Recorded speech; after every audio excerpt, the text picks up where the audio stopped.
Danas ćemo učiti pravougaonik i kvadrat.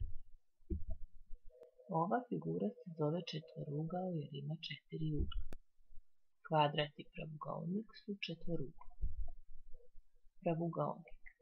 Na slici vidimo jedan pravougaonik. Pravougaonik je četvorugao koji ima sva 4 prava ugla.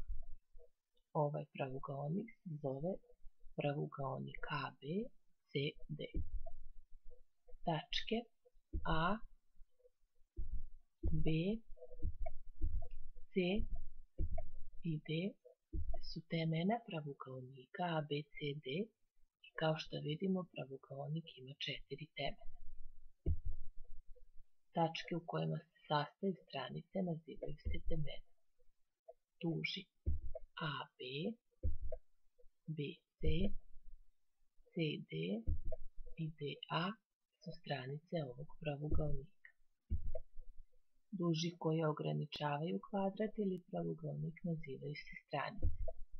Pravougaonik ima 4 stranice kao što smo i vidjeli. Stranice mogu biti susedne i naspram. Susedne stranice su stranice koje imaju zajedničko teme, a to su AB i BC. Oni imaju zajedničko teme B. BC i CD, oni imaju zajedničko teme C. CD i DA, oni imaju zajedničko teme D. I DA i AB imaju zajedničko teme A. Naspravne stranice su one stranice koje stoje jedna naspram druge i nemaju zajedničko teme, a to su AB C i AD i BC. Jednake po dužini su stranice AB i DC i AD i BC. Kvadrat. Kvadrat je četvorugao koji ima sva 4 prava ugla. Ovaj kvadrat se zove kvadrat ABCD. Tačke A, B, C i D su temena kvadrata ABCD. Kvadrat ima 4 temena isto kao i pravougaonik. Ponavljamo. Tačke u kojima se sastoje stranice nazivaju se temena. Duži AB, BC, CD i DA su stranice ovog kvadrata. Ponavljamo. Duži koji ograničavaju kvadrat ili pravougaonik se nazivaju stranice. Kvadrat ima 4 stranice jednake dužine.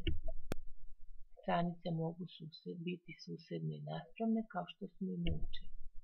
Susedne stranice su stranice koje imaju zajedničko teme, a to su AB i BC.